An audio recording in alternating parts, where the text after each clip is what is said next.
فقد قال الله تبارك وتعالى في القرآن المجيد والفرقان الحميد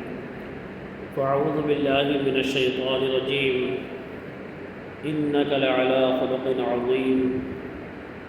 وقال عز وجل قال رسول الله صلى الله تعالى عليه وسلم حسن الخلق نصف الدين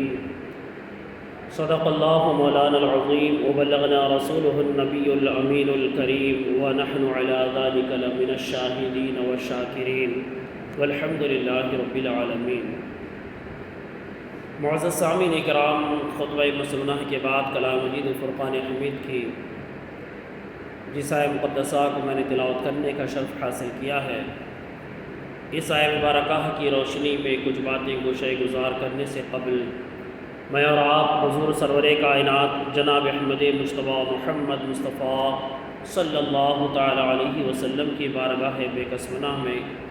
ایک مرتبہ درود پاک کا نذرانہ عقیدت پیش کریں۔ پڑھی اللہم صلی علی سیدنا و مولانا محمد معدن الجود والکرم وعلی آلہ واصحابہ وبارک وسلم۔ الصلاۃ والسلام علیک یا سیدی یا حبیبی یا رسول اللہ صلی اللہ تعالی علیہ وسلم۔ اللہ تبارک و تعالیٰ نے ہمیں اور آپ کو جس نبی کا امتی بنایا ہے، یقیناً اللہ تبارک و تعالیٰ نے قرآن پاک میں ان کے تعلق سے ارشاد فرمایا انک لعلی خلق عظیم، بے شک ان کے اخلاق، ان کے خلق عظیم ہیں۔ جہاں تک انسان کے اخلاق کی رسائی ہو سکتی ہے، اس سے بڑھ کر کے اللہ تبارک و تعالیٰ نے ہمارے آقا جناب احمد مصطفیٰ محمد مصطفیٰ صلی اللہ علیہ وسلم کے اخلاق کو اعلیٰ بنایا ہے، اور آقا دو جہاں حضرت محمد مصطفیٰ صلی اللہ علیہ وسلم نے ہمیں اور آپ کو بہترین اخلاق کی تعلیم دی، اور یہ ارشاد فرمایا حسن الخلق نصف الدین، اچھے اخلاق دین کا آدھا حصہ ہے۔ میں نے پچھلے جمعہ اور اس سے قبل بھی یہ کہا تھا کہ ہم نے چند اعمال کو ہی عبادت سمجھ کر کے بیٹھا ہوا ہے، مگر حقیقی معنوں میں وہ چند عبادات ہی حقیقی معنوں میں عبادت نہیں ہے، بلکہ انسان کی زندگی اللہ تبارک و تعالیٰ کے حکم کے مطابق گزارنے کا نام عبادت ہے۔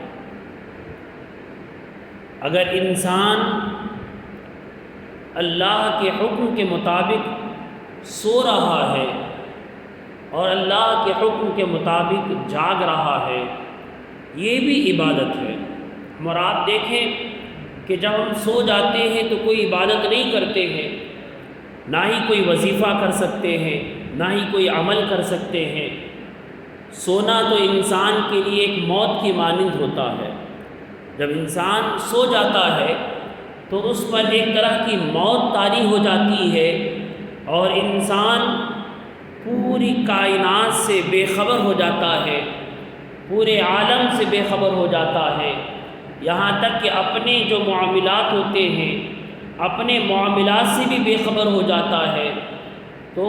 انسان جب سوتا ہے تو ہر چیز سے بے خبر ہو کر کے سو جاتا ہے، مگر اللہ تبارک و تعالیٰ کا بڑا فضل و کرم اور احسان ہے کہ اللہ تبارک و تعالیٰ فرماتا ہے کہ اگر کوئی بندہ میرے حکم کے مطابق سوتا اور جاگتا ہے تو اس کا سونا بھی عبادت بن جاتا ہے۔ مثال کے طور پر آقا دو جہاں حضرت محمد مصطفیٰ صلی اللہ علیہ وسلم نے ارشاد فرمایا کہ جو شخص عشاء کی نماز باجماعت پڑھ کر کے سو جائے، فضول لغویات سے، برے کاموں سے بچ کر کے اللہ کے حکم کے مطابق ذکر و اذکار کرتے ہوئے سو جائے، اور اس کو آنکھ لگ جائے اور اس کی نیت یہ ہو کہ میں فجر کی نماز یعنی صبح کی نماز کے لیے جاگ جاؤں، فجر کی نماز باجماعت ادا کروں، اور وہ صبح جاگ جاتا ہے، فجر کی نماز ادا کرتا ہے، تو احادیث پاک کی روشنی میں آتا ہے کہ اس کی ساری رات جو اس نے سو کر کے گزاری ہے وہ عبادت ہے۔ یہ اللہ کا بڑا فضل و کرم ہے کہ اللہ تبارک و تعالیٰ نے عبادت کے راستوں کو بہت آسان بنایا ہوا ہے، مگر یہ ہماری بدقسمتی ہے کہ ہم نے چند اعمال کو مختص کر لیا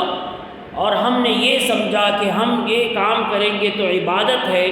اس کے علاوہ جو کچھ ہم کام کر رہے ہیں وہ عبادت نہیں ہے۔ انسان کوئی کام کر رہا ہے اور اس کام کا مقصد یہ ہے کہ میں حلال کمائی کماؤں، حلال رزق حاصل کروں، خود بھی حلال کھاؤں، اپنے آل اولاد کو، اپنے بچوں کو حلال کھلاؤں، اور اس کا محنت کرنا، اس کا مشقت اٹھانا، اس کا تکلیف اٹھانا، یا پھر وہ آرام سے بیٹھ کر کے ہی حلال کی کمائی کماتا ہے، تو یقین جانے اس کا یہ کام کرنا، اس کا یہ روپیہ کمانا، اس کا یہ وقت لگانا،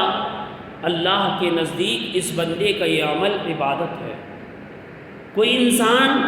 کھانا کھا رہا ہے، ظاہر سی بات ہے ہم اور آپ کھانا کھاتے ہیں تو کھانا تو ہم اپنے پیٹ کے لیے کھاتے ہیں، کھائیں گے تو ہمارا پیٹ بھر جائے گا، مگر کوئی بندہ اللہ کی رضا کے لیے کھا رہا ہے، اللہ کی خوشنودی کے لیے کھا رہا ہے، اور حلال غذا سے، یہ بات یاد رکھیں، حلال غذا سے اپنا پیٹ بھر رہا ہے۔ یہ ضروری ہے کہ ہمارے پیٹ میں جو لقمہ جاتا ہے ہم ہمیشہ اس پر غور کریں کہ جو لقمہ میں کھا رہا ہوں، جو نوالا میں اٹھا کر کے لے رہا ہوں، کیا یہ حلال سے آیا ہے یا حرام سے آیا ہے۔ ہم اور آپ اس بات کو بہت اچھی طریقے سے جانتے اور سمجھتے ہیں کہ دیکھیں کوئی شخص شوگر کی بیماری میں ملوث ہو جائے تو ڈاکٹر اس سے کہتا ہے کہ آج سے آپ کے لیے فلاں فلاں چیزیں بند ہیں، آپ ان کو نہ کھائیں، اگر کھائیں گے تو شوگر بڑھ جائے گا، آپ کو فلاں بیماری ہے، فلاں فلاں چیز آپ نہ کھائیں، ورنہ اگر کھائیں گے تو فلاں فلاں بیماری میں آپ کے لیے اضافہ ہو جائے گا۔ اس کا کیا مطلب ہے؟ اس کا صاف مطلب یہ ہے کہ انسان جو چیز کھاتا ہے اس کا اثر اس کے جسم پر ہوتا ہے۔ اگر کوئی ایسی چیزیں کھا رہا ہے جس سے انسان کا شوگر لیول زیادہ ہوتا ہے اور وہ انہی چیزوں کو کھا رہا ہے تو یقیناً اس کے جسم پر اس چیز کا اثر ہوگا اور اس کا شوگر لیول زیادہ ہو جائے گا، اور اس کے جسم میں جو شوگر کی بیماری آ گئی ہے اس کی بیماری میں اضافہ ہو جائے گا، اس سے کوئی انکار نہیں کرتا ہے۔ اور کوئی کمزور ہو جائے تو لوگ بھی مشورہ دیتے ہیں، ڈاکٹر بھی مشورہ دیتے ہیں، ہر کوئی اپنی اپنی بات کہتا ہے کہ آپ فلاں چیز کھائیں آپ کو طاقت آ جائے گی، آپ میوے جات کھائیں، بادام کھائیں، کاجو کھائیں، پستہ کھائیں، فلاں فلاں چیز کھائیں، اگر وہ آپ کھائیں گے تو آپ کے جسم کے اندر طاقت آ جائے گی۔ ان چیزوں کا آپ استعمال کرنا شروع کر دیں، لہذا کچھ چیزیں کھانے کے بعد انسان کے اندر طاقت بھی آ جاتی ہے، انسان کو اللہ تبارک و تعالیٰ طاقت عطا فرماتا ہے۔ اس سے بات سمجھ میں آتی ہے کہ انسان جب کوئی غذا کھاتا ہے تو اس غذا کا اثر انسان کے جسم پر ہوتا ہے۔ کوئی طاقتور چیز کھاتا ہے تو اس کی وجہ سے اس کے اندر طاقت آ جاتی ہے۔ انسان کا جسم اس کی پیٹ یعنی معدے سے طاقتور بنتا ہے تو ظاہر سی بات ہے انسان جب اس پیٹ کو، اس معدے کو حلال سے بھر رہا ہے یا حرام سے بھر رہا ہے تو یقیناً اس کا اثر بھی اس کے روحانیت پر کیوں نہیں ہوگا۔ جب انسان حلال روزی سے اپنا پیٹ بھرے گا تو اس کا اثر اس کی روحانیت پر ہوگا، اس کا اثر اس کے رب تبارک و تعالیٰ کے جوڑنے سے ہوگا، اللہ تبارک و تعالیٰ سے تعلق قائم کرنے سے ہوگا۔ انسان جتنا حلال کی کمائی کے اوپر توجہ دیتے ہوئے اپنے پیٹ کو حلال کمائی سے بھرتا ہے، اتنا ہی بندہ اللہ تبارک و تعالیٰ کے قریب سے قریب تر ہوتا چلا جاتا ہے، اور حرام سے انسان کو یقیناً بچنا چاہیے۔ اگر وہ نہیں بچتا ہے تو یقیناً آپ کو میرے بات کو ماننا پڑے گا کہ انسان کا رب تبارک و تعالیٰ سے تعلق کمزور سے کمزور تر ہوتا جاتا ہے، اور یہی وجہ ہوتی ہے کہ جو انسان حلال کمائی کے بجائے حرام کی کمائی کھا رہا ہے، اس کا تعلق رب تبارک و تعالیٰ سے کمزور ہوتا جا رہا ہے اور وہ اپنے آپ کو رب سے دور کر رہا ہے۔ رب سے دور ہونے کا مطلب ہے کہ اس کا ایمان کمزور ہوتا جا رہا ہے، اور پھر جو ایمان کمزور ہوگا اس بات کی گارنٹی نہیں ہے کہ جب وہ اس دنیا سے انتقال کر کے چلا جائے گا تو ایمان کے ساتھ جائے گا یا ایمان کے بغیر چلا جائے گا۔ تو انسان کو چاہیے کہ اپنے کمائی پر بھی غور کرے۔ اسی لیے آقا دو جہاں حضرت محمد مصطفیٰ صلی اللہ علیہ وسلم نے ہمارے اور آپ کے لیے اور خود اپنی ذات کے لیے اس کے اوپر عمل کر کے بتایا، اگر فاقے کا وقت آ جائے، بھوکے رہنے کا وقت آ جائے، کئی دن تمہیں کھانا میسر نہ آئے تو بھوکے رہ لینا، مگر حرام کی غذاؤں کی طرف، حرام کمائی کی طرف اپنے آپ کو کبھی مت بڑھانا، حرام کمائی سے اپنے پیٹ کو کبھی مت بھرنا۔ کیا ہم اور آپ تاریخ اگر پڑھے ہیں یا سنے ہیں تو ہمیں پتہ ہوگا ہمارے آقا دو جہاں حضرت محمد مصطفیٰ صلی اللہ علیہ وسلم کے گھر میں کبھی کئی دن ایسے گزر جاتے تھے کہ آپ کے گھر کا چولہا نہیں جلتا تھا، اور حضور اکرم صلی اللہ علیہ وسلم ہمارے نبی، ہمارے پیارے آقا حضرت محمد مصطفیٰ صلی اللہ علیہ وسلم کا یہ عالم تھا کہ کئی دن آپ کے فاقے پر گزر جاتے، یہاں تک کہ جنگ خندق کا جب ہم واقعہ پڑھتے ہیں تو ایک صحابی آ کر کے آپ کے پاس کہتے ہیں، یا رسول اللہ صلی اللہ علیہ وسلم اب بھوک مجھے برداشت نہیں ہو رہی ہے، لہذا وہ اپنا کرتا اٹھا کر کے دکھاتے ہیں کہ میں نے اپنے پیٹ پر ایک پتھر باندھا ہوا ہے، جبکہ مجھے بھوک برداشت نہیں ہو رہی تھی، مگر پتھر باندھنے کے بعد جب تک میرے پیٹ کو تسلی ہوتی رہی میں نے برداشت تو کر لیا، اب پتھر باندھنے کے بعد بھی مجھے برداشت نہیں ہو رہا ہے، اس لیے میں آپ کے سامنے یا رسول اللہ صلی اللہ علیہ وسلم اپنی بھوک کی شکایت کر رہا ہوں۔ معزز سامعین، آج لوگ لیڈر بننا چاہتے ہیں، آج ہر کوئی اپنے آپ کو بڑا بنانا چاہتا ہے، اور وہ یہ چاہتا ہے کہ میرے پیچھے لوگ فالوورز بن کر کے میرے پیچھے چلتے رہیں، لوگ مجھے فالو کرتے رہیں، لوگ میں جیسے کہوں ویسے میرے پیچھے میری بات ماننے والے بن جائیں، میں کہوں مر جاؤ تو مر جانے کے لیے تیار ہو جائیں، میں کہوں کسی کو کچھ کر دو تو کرنے کے لیے تیار ہو جائیں۔ آج ہر کوئی، ہم اور آپ دیکھتے ہیں، آج ہمارے اپنے معاشرے میں چند پیسے آ جاتے ہیں تو لوگ، کوئی ایم ایل اے بننے کے چکر میں پڑ جاتا ہے، کوئی ایم پی بننے کے چکر میں پڑ جاتا ہے، کوئی جو ہے میونسپلٹی کا، کارپوریشن کا ممبر بننے کے لیے، مرنے کے لیے چلا جاتا ہے۔ یہ نہیں کہنا چاہتا کہ نہیں بننا چاہیے، یقیناً بننا چاہیے، مگر معزز سامعین، یہاں پر سب سے اہم بات ہے کہ جب تم جتنا بڑا عہدہ سنبھالنا چاہتے ہو اتنی ہی بڑی تمہیں قربانی دینے کا جذبہ اپنے آپ کے اندر رکھنا ہوگا، اتنی ہی تکالیفوں کو حل کرنے کی صلاحیت تمہارے اندر ہونی چاہیے، اتنی ہی برداشت کرنے کی قوت تمہارے اندر ہونی چاہیے۔ ہم جب کبھی ایسے ہمارے اندر خیالات آ جائے کہ ہم لیڈر بننا چاہیں تو سب سے پہلے آقا دو جہاں حضرت محمد مصطفیٰ صلی اللہ علیہ وسلم کی سیرت کا مطالعہ کریں، ان کی زندگی کو پڑھیں۔ حضور اکرم صلی اللہ علیہ وسلم کے سامنے صحابی جب اپنا کرتا اٹھا کر کے دکھاتے ہیں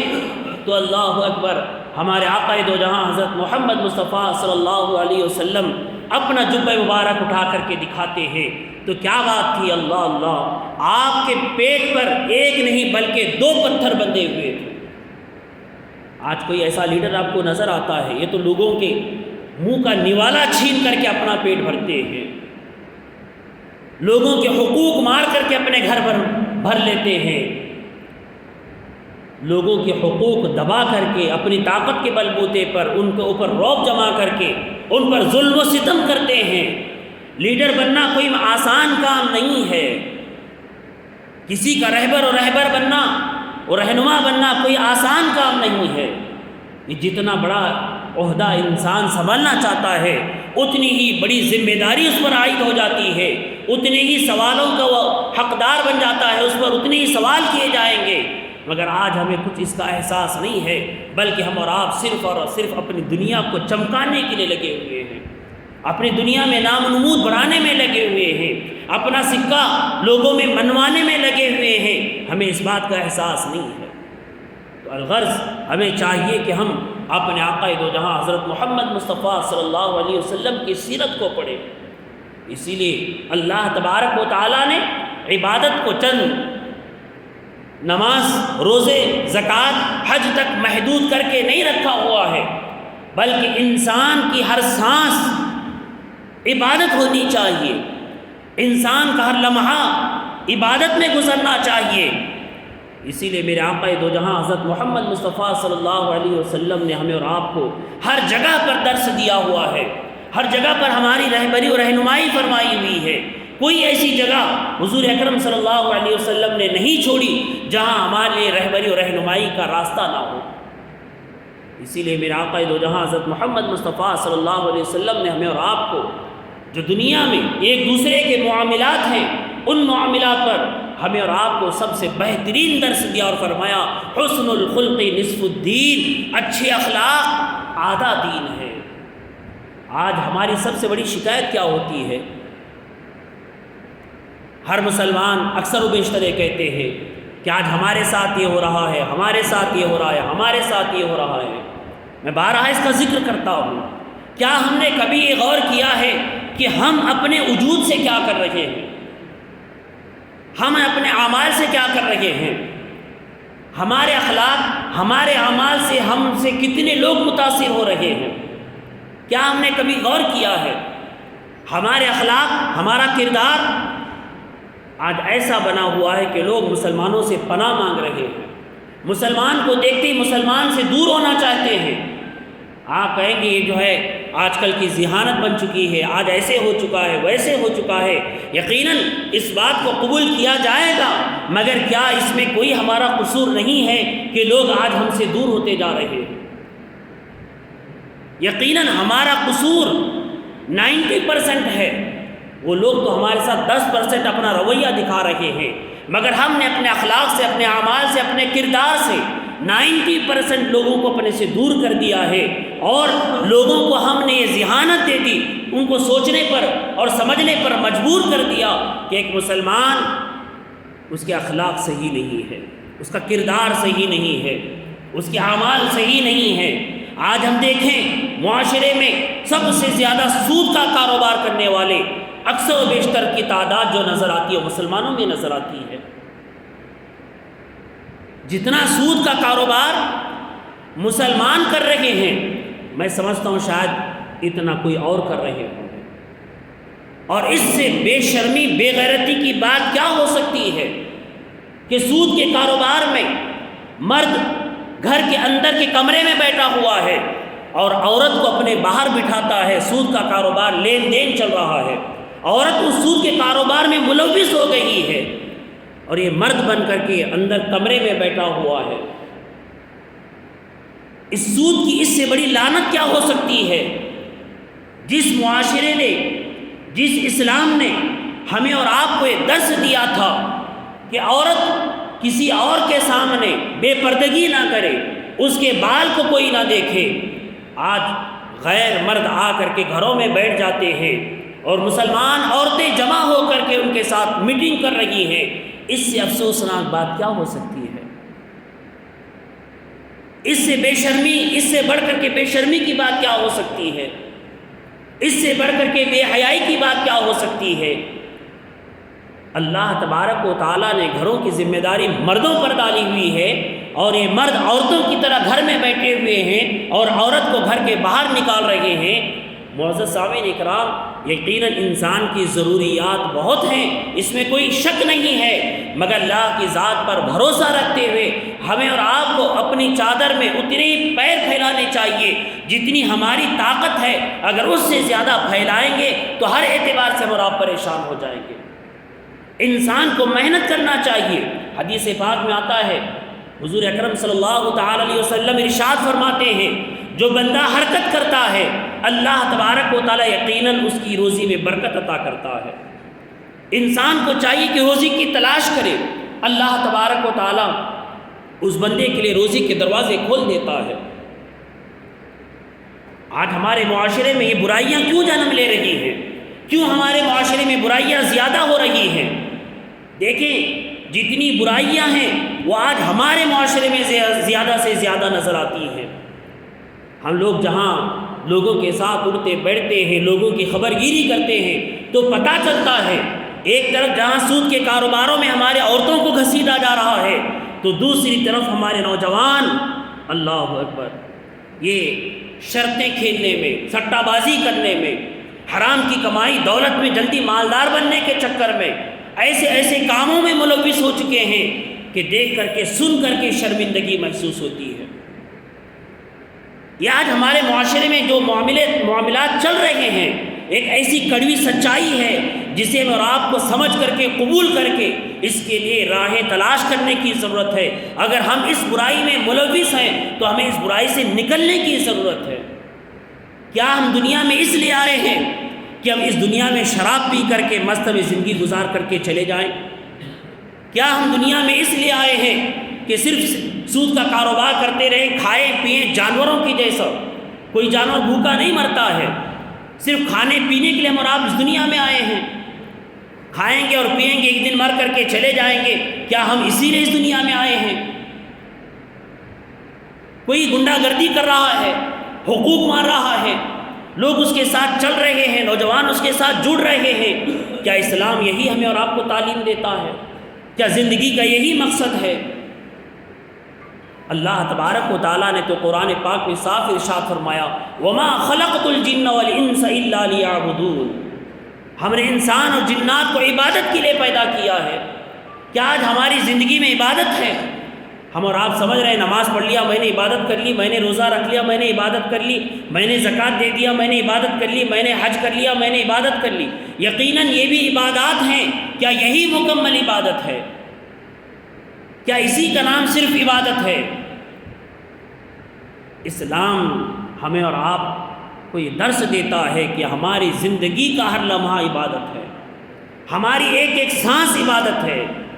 ہمارا اٹھنا عبادت، ہمارا بیٹھنا عبادت، ہمارا چلنا عبادت، ہمارا سونا عبادت، ہمارا کھانا عبادت، ہمارا پینا عبادت، ہر چیز ہماری عبادت میں شامل کی گئی ہے۔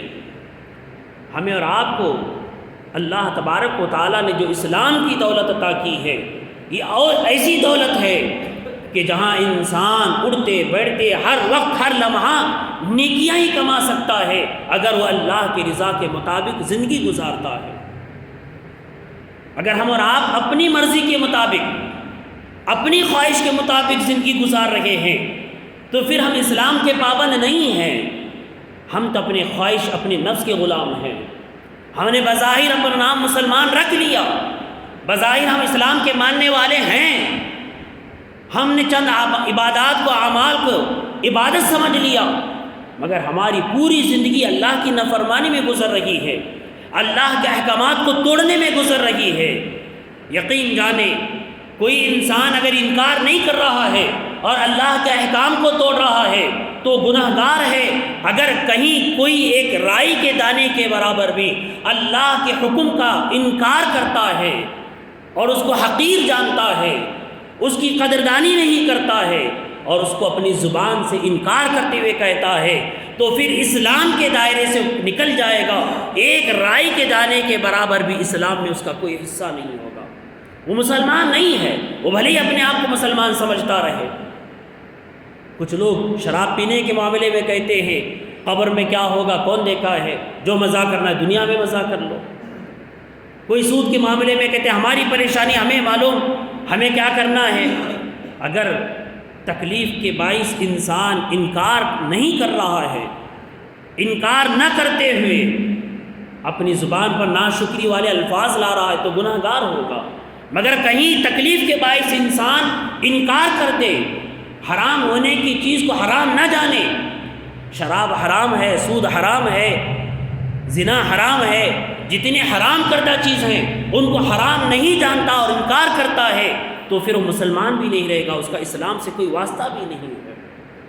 اس لیے ہمیں اور آپ کو چاہیے کہ ہم اور آپ اللہ تبارک و تعالیٰ کے فرامین کی طرف آئے۔ دنیا کی پریشانیاں تکالیفیں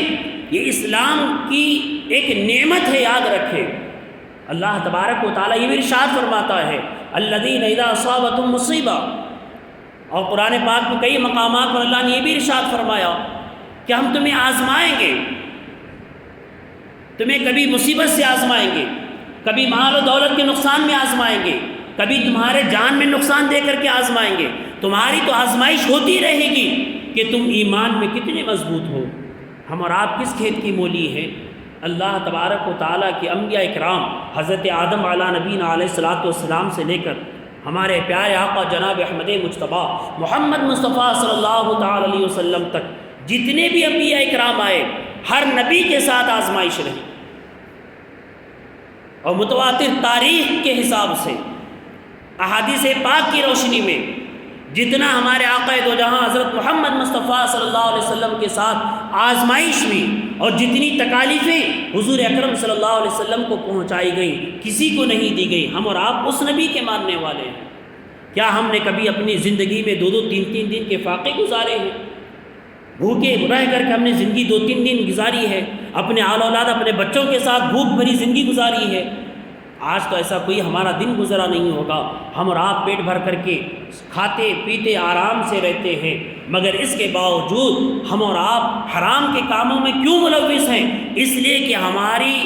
خواہشات یا تو حد سے زیادہ ہیں یا پھر ہماری نفسانی خواہشات کی تکمیل نہیں ہو رہی، اور وہ کبھی ہوگی بھی نہیں۔ اسی لیے انسان کو چاہیے کہ اللہ نے جو دیا ہوا ہے اس پر اللہ کا شکر ادا کرے۔ اللہ تبارک و تعالیٰ قرآن پاک میں جگہ جگہ پر ارشاد فرماتا ہے